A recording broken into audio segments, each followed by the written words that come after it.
I'm Nic Garcia with the Dallas Morning News. Friday marked a critical moment in Texas's response to the coronavirus and the disease it causes, COVID-19. Restaurants and retail stores began opening under a plan created by Governor Greg Abbott, effectively ending Dallas County's stay-at-home order. We wanted to know what questions you had about this shift, and we heard from a lot of you. Nearly 100 people wrote in with questions. Many of you had questions about Dallas County's plan to enforce the governor's order. Others were cautious about what steps the county is trying to take to mitigate the spread of COVID-19 as certain measures are relaxed. So we reached out to Dallas County Judge Clay Jenkins to answer some of your biggest questions. He spoke with me for about an hour earlier today. I hope you enjoy our conversation. Judge, thanks so much for joining us today. I want to start off by asking you, what did you see this weekend? How do you feel North Texas handled loosening of restrictions on social distancing? I think most North Texans are making some really good decisions. Simply because something can be open, it doesn't mean North Texans are opening those things. And even when something is open, I think North Texans are making good decisions on staying safe and avoiding those unnecessary trips. Yesterday, Dallas County announced 234 new confirmed cases of COVID-19. It was a single-day high. Can you provide us some more context about those cases? I'm thinking particularly, we know that there's a lag in testing, right? Do we have any idea of when these folks were tested, over what time period? Because, it meant that this increase was happening under the stricter stay-at-home orders. What sort of context should we be thinking about when we see these new record high numbers? Well, the doctors think that there was a loosening of personal decisions around Easter and Passover, where people got together as families. And then once the governor announced that things would be open, it sends a signal to people where they loosen things up. So, for instance, in your paper yesterday, Nick, we saw that before the governor announced, only 35% of people thought it would be a good idea to have relatives from outside their house come over. But after the governor announced, it went up to 52%. So we've seen more movement over the last week, not only in the open businesses, but in the unopened things where people have said, well, if that's open, it might be okay for me to do this thing. And of course, the more you have movement, the more we bump into each other and the more likely a spread is. Gotcha. I'm wondering, one of the things that I'm struggling with, and I think a lot of other people are struggling with, is that you're putting out one set of data, the mayor is setting out another set of data, the governor is looking at another set of data. I'm wondering, is there any communication between the three governmental agencies to get on the same page about what data really matters here? First of all, will we see Dallas County begin looking at the confirmed testing rate, which is what the governor's key leading indicator seems to be? There is a move to try to synergize the data so we're all looking at the same factors. So I know I've asked the Public Health Committee, which I want to point out, Nick, these are not, 5 people that I chose or however many there are. This is the head of infectious disease at the Baylor Hospital System, the head of infectious disease at the UT Southwestern Hospital System, the president of the Dallas County Medical Society. I want to point out, none of those people had I ever even met before this, all right? And then the head of epidemiology at UT Southwestern, who I had met during West Nile virus before, the CEO of Parkland Hospital, the Public Health Authority, Dr. Phil Wong, probably other doctors who I appreciate everyone's service that are working on that as well. So that group of people have trained their adult lives for this moment, right? And they are, all medical doctors are valued, but just as you wouldn't see, an oncologist for your pediatrician needs of your child, or vice versa. You wouldn't see a pediatrician for cancer. Epidemiology is the study of disease, and infectious disease is what this is. And public health is what we're dealing with. And so those experts have come together, and they've come up with metrics based on the governor's talking points of increase the number of ER visits, the number of hospitalizations, the number of ICU admissions. And they've done that in a way that tracks the CDC. And they're talking to the other large urban areas who are also likely to agree on that metric. And so the governor will do what the governor wants to do. But what we're looking at here, and I think what is important for your readers, people understand they can go to the movies. But the question that a lot of people have is, hey, when is it safe for me to take my family to the movies? Is that now or later? And so what the doctors are trying to come up with this agreed set of standards that all the metro area infectious disease, epidemiology, and public health doctors will use, is what level of decline is sufficient for you to go get a haircut, for you to go to the movies, for you to resume yoga class.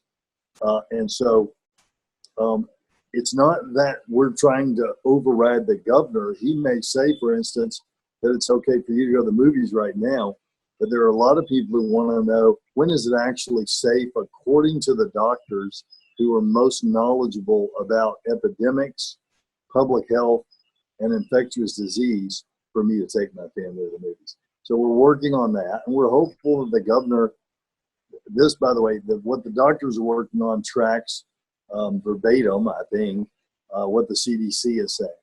So understand there are doctors, you can find doctors, and there have been some on the internet, for instance, there's a retired doctor who was a radiologist who's now with a conservative think tank who believes that Ebola is no worse than the flu. Doctors, huge group. You can find a huge group that'll find differences of opinion.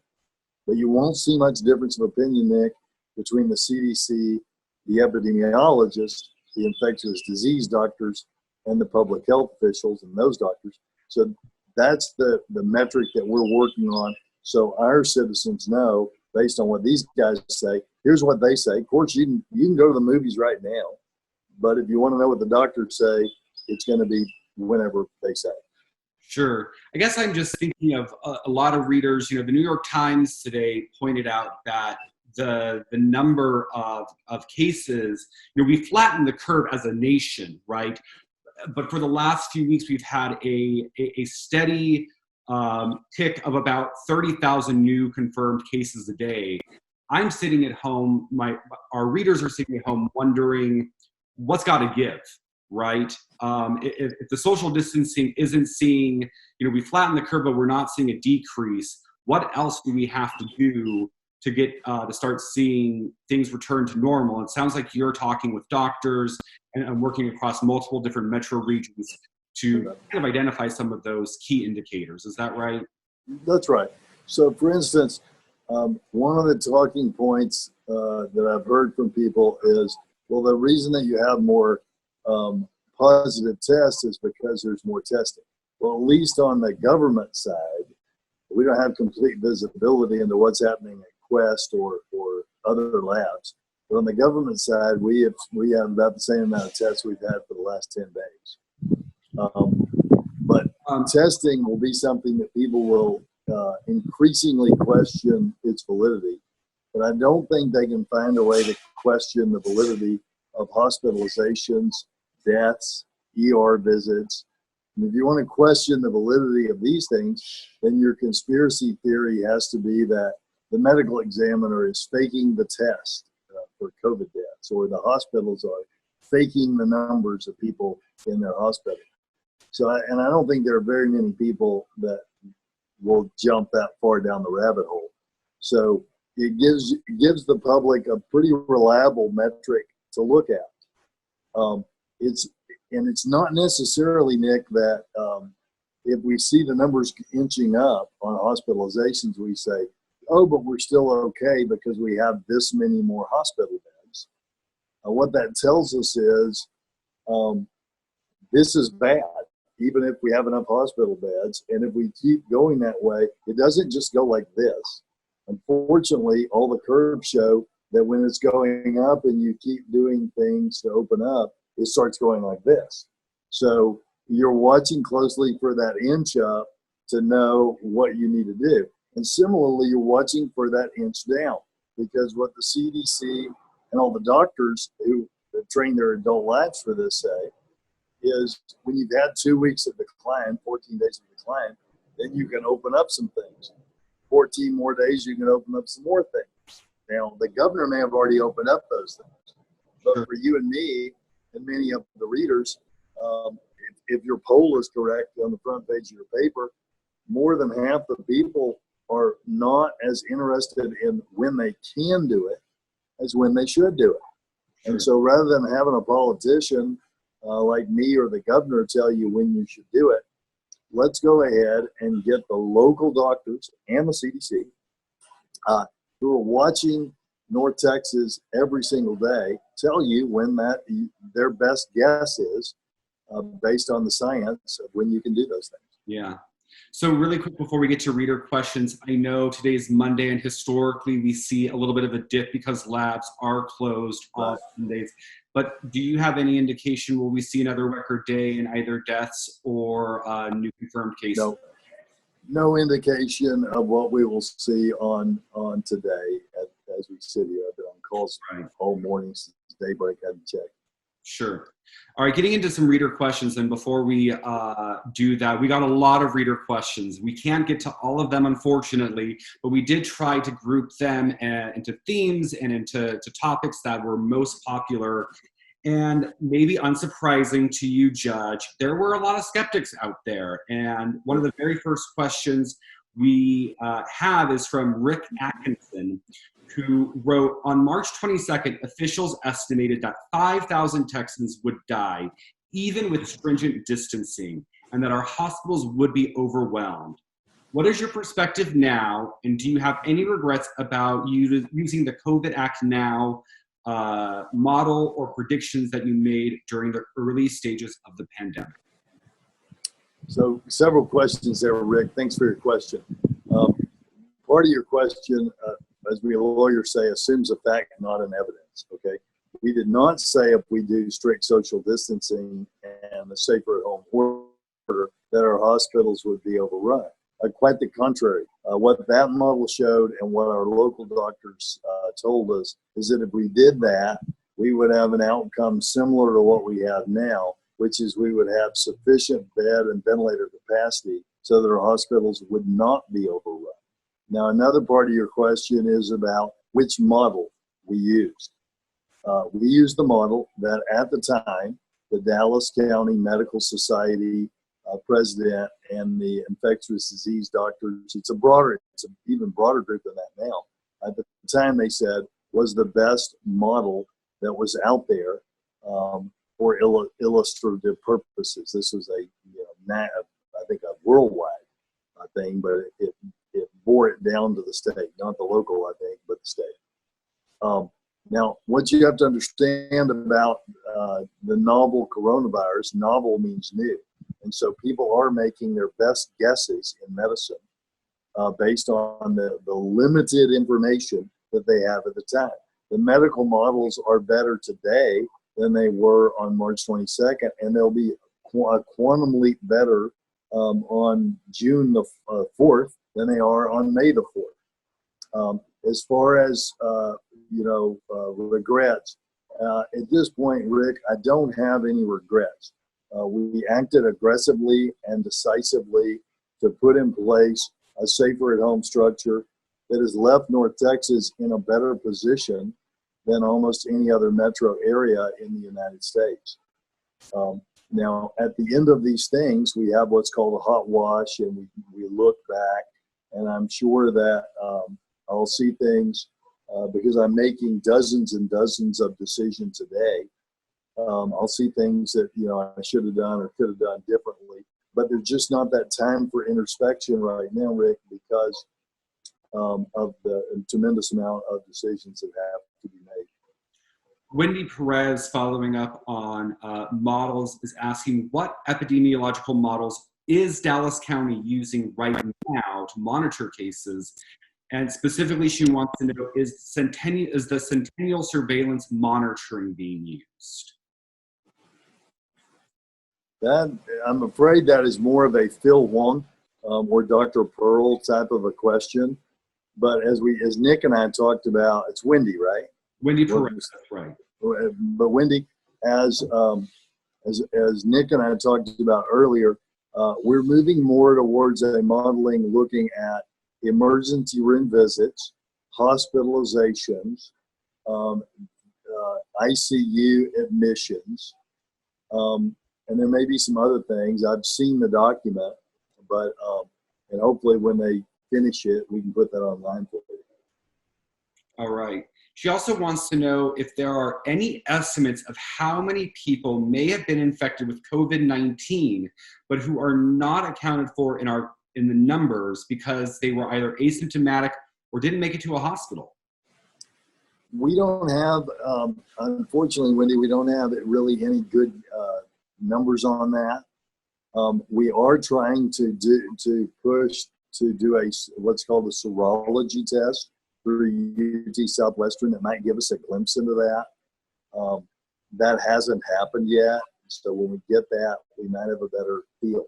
One of the challenges, and there have been some studies out there where they use a test, a finger prick blood test that checks your IgG and your IgM. These are antibodies in the blood. And from that, they try to extrapolate or guess as to whether or not you've had COVID. Unfortunately, according to Dr. Fauci and Dr. Birx, those tests are highly inaccurate, and they continue to think they'll have a breakthrough and be able to have one that actually tests for COVID. Largely what those tests are testing for now is, have you ever been sick? So people are sick, but it doesn't necessarily mean they have COVID.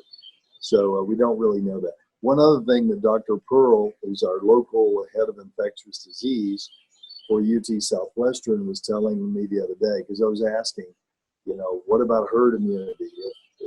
If we get this test and we've got 20% of our people are already sick, isn't that a good thing? And she said, in order to get to herd immunity, you're looking at somewhere between 60 and 70% of the population that has had the disease and that has antibodies that are protected, or at least somewhat protected from the disease. Two problems here. If you look at any study, any reliable study that the infectious disease doctors would look at, they can't see where our rate of infection would be higher than 14 or 15% if it was that. So that's well below 70. And she pointed out that the World Health Organization has told us that the evidence does not suggest yet that there is a protective factor in having the disease, that you can't get it again. I hope, it turns out that that is true. And by the way, Wendy, that is true of all the other coronaviruses, so hopefully it will be. But right. That's where we are right now. Edna Ruano would like to know, how is the data being used to provide direction to the public health department in the county to be proactive in outreaches to vulnerable populations? Great question, Edna. So we're using that data to try to help the people that are most vulnerable and figure out where we need to be next. I use the analogy of a burglar. We don't want to go to where the burglar was last night as much as we want to go to where the burglar will strike tonight. So for instance, even though less than 300 of our over 4,000 cases of coronavirus are in nursing homes have accounted for 40% of the deaths. And so even as we're sitting here today talking, Edna, there are vans from Parkland taking tests and going out to nursing homes and testing people at their bedside in the nursing homes to try to find out if they're sick and get them help faster, isolate them from the other patients faster, so we can curb that death. We'll soon be announcing a partnership with Walmart for 4 more test sites. We use the community health needs assessment, and we have our data group, the Parkland Center for Clinical Innovation, tell us where those sites need to be. And they're not always just in places that you would think of as high need places. And I'll give you an example. Of the 4 sites that we're going to be opening with Walmart, one of them is in Rowlett. You wouldn't normally think of Rowlett as a place with high uninsured or with vulnerable populations, but I guess they're far enough away and there are different reasons why that makes sense to put one there.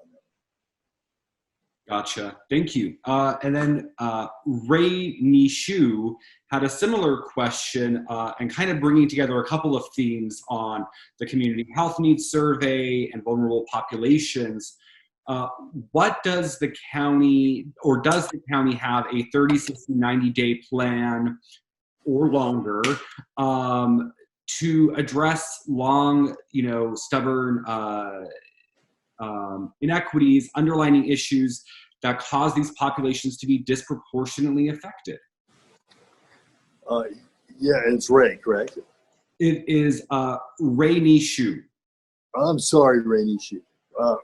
Ray Nishu, we do. We're constantly working on that. We were talking about this morning in our morning call. So we're looking at what we can do 30, 60, 90 days. For instance, we're pushing, when it comes to healthcare, we're pushing the testing into the areas with vulnerable populations, into places that are somewhat healthcare deserts. They don't have a lot of primary care doctors because they don't have insurance for these working people. And therefore, they don't have access to getting a test from their own doctor. We're also looking at things like, assistance with rent, assistance with mortgages for those who are most strapped, assistance with child care for folks who are strapped, assistance with cash payments for restaurant workers and barbers and folks who've been out of work. We're looking along with the ISD and the city of Dallas in ways that we can expand broadband so that when when people making under $20 an hour and who live in areas with poor broadband, that we can get them enough of a decent broadband so they can continue to do their work from home if they're in an office setting type job like, receptionist or sales. So we're looking at all those things. And then going out longer, we're looking at what does this teach us about the need to improve healthcare. And I think probably the most glaring learn from this is that our healthcare system needs to be modernized. We need to modernize the way we trace diseases and take, into account the types of technology that other countries are using to better trace. We need to look at the fact that 20% of the people who work for a living in Dallas County don't have, and by the way, 20% of the citizens, I'm not talking about the undocumented, 20% of the citizens in Dallas County who work for a living don't have access to health care. And that's always, been a problem. But now I think everyone can see what a huge problem it is for all of us when people don't have access to testing and healthcare. And so, we're looking at how do we move Texas towards a Texas plan to accept our portion of that federal money for Medicaid expansion so that people who work full-time can afford health insurance as one of the necessities of life. So all those things are things that are are on our mind every day, really. So I appreciate the question. Shifting a little over to testing, one of our most popular questions from readers is, why doesn't Dallas County report recovered cases? Well, that's a great question. It's very difficult to do that scientifically. So you could take an arbitrary number, and you could say after 30 days or whatever day, and that's what others are doing. They're just saying, well, if you're out of the hospital or you're not dead after a certain number of days, we call that recovery. Okay, but recovery depends on the individual. So I'll give you an example. I have a friend who lives in the Bronx. I would say he's under 40. Met him when he worked for the last presidential administration. Guy runs, half marathons, so he's a fairly healthy guy. He has had it and is still sick with it. Has been just now able to get up and walk out of his apartment and walk around the block. And he's going on 60 days. There's another coworker of his in that past administration who lives in Manhattan who tested positive for it after being sick for a couple of weeks and tested positive again for it on day 56. So at least for those two people, if I were to just give you an arbitrary number like others are doing and say, once you're out of the hospital, you're well after a week or two, it wouldn't be accurate. So since we can't give you an accurate number, we're not giving you a number. Now, that doesn't mean, obviously, that of all the people who are to have tested positive, all of them are still sick, right? Hopefully the vast majority of those who had it last month have recovered. I know of one friend who has fully recovered and is actually serving on our economic advisory board that's helping me make decisions here. So there's at least one, right? As we hear them, what I try to do is let people know that good news. We still have a mechanism to tell you it's 2,110 or it's whatever it is. Sorry. Sure. Lacey Cornali, and I apologize if I'm butchering that last name, but Lacey wants to know if there is any information regarding extensive widespread testing, when that might be available. I know we talked a little bit about Walmart, and maybe just to reframe that question a little bit more, are you hearing any concerns or any sort of systematic problems with individuals who might not meet the federal criteria for the free testing at these drive-up sites getting testing from their private doctors? Yeah, the problem with testing is Texas ranks dead last, like you see, in testing per capita. And, so if we don't have a test, even if you have money to pay for it, doctor, you won't get it. And as we talked about earlier, with 20% of the working population uninsured, citizen population uninsured, we are the most uninsured metro area in the United States. And so those uninsured tests are incredibly important too. Lacey, we're trying everything we can to increase that testing. I had cell phone calls, one-on-one calls this weekend with both of our U.S. senators, John Cornyn and Ted Cruz, asking for them to do what they could to help loosen up reagents and test kits for UT Southwestern and Parkland. We've been asking the feds in the state for those kits for we're going into our fourth week now without any relief there. To a certain extent, we may be a victim of our own success of moving so aggressively and quickly that when compared to Chicago and Detroit and Los Angeles and other metro areas, Houston for that matter, we are in a better place. But we need this, right? Because as you open up businesses, you've got to test around that. You've got to know where those outbreaks happen so you can get that sick person, isolate them safely, get them the care that they need before they get other people sick.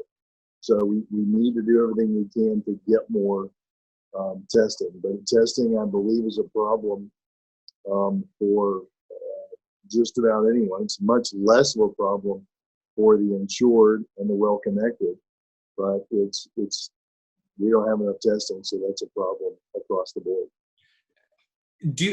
Part of Lacey's question was why is there a shortage? Why is Texas dead last in testing? And if I'm hearing what you said correctly, it sounds like the federal resources are going to places that have a clearer need than North Texas. Is that why you believe we have fewer federal tests coming in? Yeah, I think that's part of it.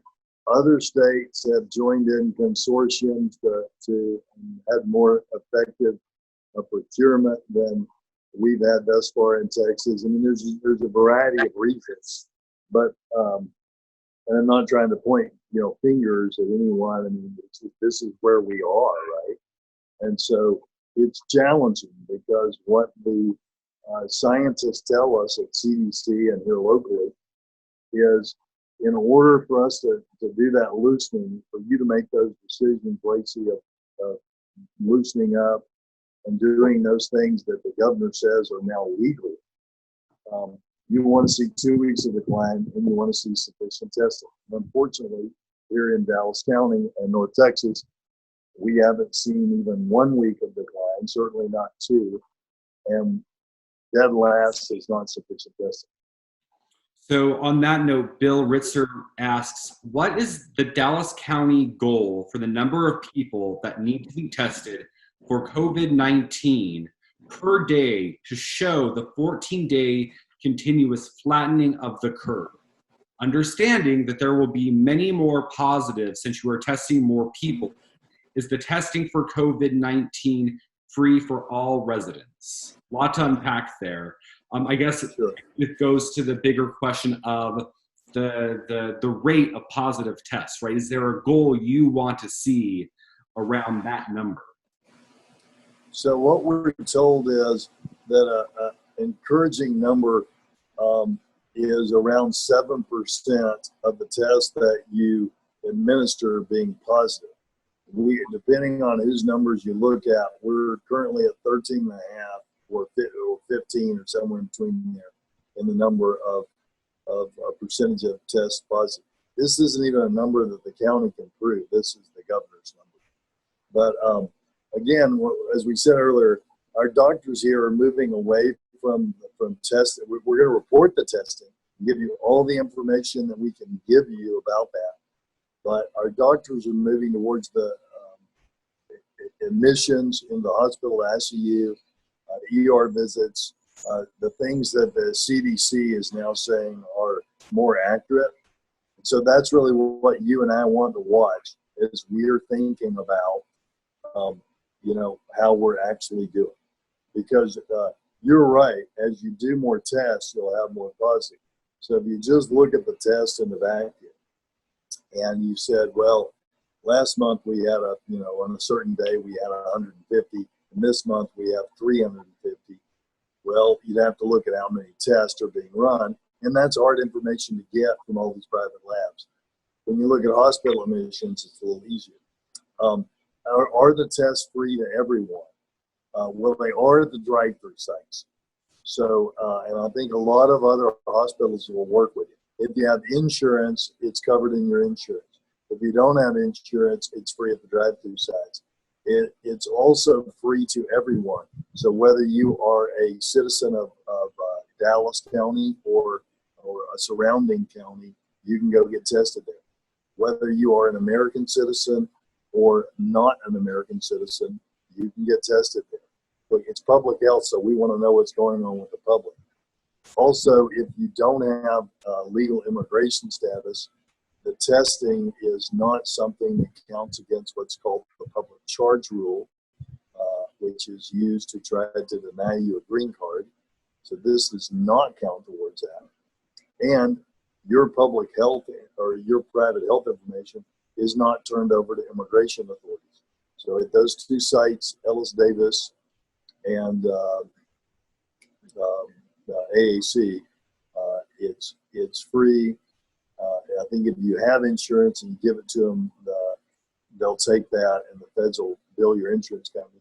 But whether you have it or not, it's free. I want to unpack a little bit about the hospital data. You know, one of the things that I'm trying to understand here is, why is that a really good measurement for us to be gauging when we really have a lot of asymptomatic people running around spreading the virus? You can't measure asymptomatic people if they're not in the hospital, right? So why is that a part of the calculus that Dallas County and other metro regions are really gauging right now? Yeah, well, now keep in mind you're asking an entrepreneur turned county judge why that is. You know, the CDC and the local infectious disease and public health doctors say it is. But I think the reason for that is we know that a certain percentage of people who have COVID will end up having a worse time of it than others. And so if you see a 10% increase in the number of people that are hospitalized, it's an indicator that you've seen some percentage, probably a 10%. I wish there were a doctor on this call, increase in the underlying folks. Remember this on asymptomatics, because people say, well, yeah, but you tested asymptomatics. Those grocery store workers that finally got tested that were sick, they're asymptomatics. What's the big deal? Well, here's the big deal, right? They're asymptomatic today doesn't necessarily mean they'll be asymptomatic tomorrow. And it doesn't mean that that person who comes by them in the grocery store who has autoimmune deficiency or diabetes or one of these other underlying conditions or is elderly, if they get it from that person, will also be asymptomatic. So asymptomatics are very important to find, particularly asymptomatics in a high congregate setting, business setting, right? If you've got an asymptomatic worker at the mall or the grocery store, you want to find them, you want to isolate them, get them the care that they need before they get other people sick. Sure. We have about 15 minutes left, so I really want to make sure we get to this next group of questions, which is about when will things reopen? I know you don't have a crystal ball, Judge, and a lot of factors still remain unknown, but overwhelmingly people were very curious about this. Our first question is, what plans is Dallas County making for the upcoming November election regarding issues such as preparation for increased voter by mail applications and adapting in-person voting locations for social distancing and cleaning? Okay, sure. So when will things be open? I suspect the governor will announce more openings on May the 18th. What are we doing on elections? We have an item on the agenda for Tuesday to put the order of the Travis County judge on our website. This will allow both of the political parties to mail out to their voters and let them know that they can vote by mail. It will also allow anyone who wants to request a mail ballot to request it. And there's a place on there, to explain why you qualify. And according to the judge down in Travis County, which is the law of the land right now, fear of COVID, and I'm probably going to get this wrong, but words to the effect of the fear of COVID and the unreasonable risk of harm to you and the election workers would allow you the opportunity to vote by mail, even if you're under 65 and before COVID were not considered to be disabled. I think they're treating that, the COVID, as a form of disability for this election. Doesn't change it forever, but for this election. Remember also, Nick, we have an election in July. There is runoffs from the partisan primaries, Democratic and Republican primaries. And so, I would think pretty soon is when you need to request your ballot for that, because there's deadlines. And unfortunately, sitting here on the phone with you or on that Zoom with you, I don't know exactly when those deadlines are, but they should be at our website, DallasCountyVotes.org. All right. Andrea Alvarez and Karthik Ben Ugopal wants to know, when will the Dallas County Clerk's Office be open? So my understanding is the clerk's office is open for purposes of online filings and online matters. As far as when employees will be returning and to what degree and how they'll do it, there's a team that we have set up with Daryl Martin, who's our county administrator, Doug Bass, who's the chief of Homeland Security and Emergency Management, and Dr. Schulte, who's the second in command under Dr. Wong of Dallas County Health and Human Services. And they'll be looking at the way for those employees to return to work. Let me say this about returning to work for people real fast. It's going to be so important that as people return into the office, that there's that trust there. You need that trust with your employees and with your employer in order to succeed. And the public's going to have trust in that relationship, employer to employee, in order for your business endeavor to succeed. So it's a great time, if you're an employee of a business, to have those open discussions. And it's a great time, if you're an employer of a business, to have those discussions and really listen to the fears and concerns of your employees. But we'll have a lot of grace towards each other and really think about how do we build that trust so people know when they come to work, they're going home in a relatively safe, environment. We're in a relatively safe environment to work, and so when they go home, they're not going to infect Nana. That's going to go a long way to really being successful. Sure. J. Brandon Snyder had a similar question about county court and when will normal hearing resumes. When will normal hearings resume? I assume that's the same answer to the previous question. There's a committee looking at that. There is. I'm on that call in 9 minutes. All right. So, Jay Brandon, stay tuned. We got a lot of questions about about weddings, rather. Sarah Pate, Callie Buwak, Jamie Woodard are all asking for clarity on larger social gatherings. Are they allowed? Should we be limiting the number of people that can congregate? Conferences, any sort of idea on timelines of when we could start seeing some of those larger social gatherings come together? They're not currently allowed, okay? But what we'll be looking at with the doctors is when we see that decline, when those will be allowed here in Dallas County. And the governor might come in tomorrow and say, hey, I say counties don't have the authority to stop these large social gatherings, like he did with church. He hadn't done that yet. But with church, he said, if there's a church out there that wants to have a meeting with 1,000 people, that they can. And he hadn't done that yet with weddings, but he could. But as far as where we are right now, is we're working with public health and those infectious disease and epidemiology chiefs to let us know when that would be safe to do that.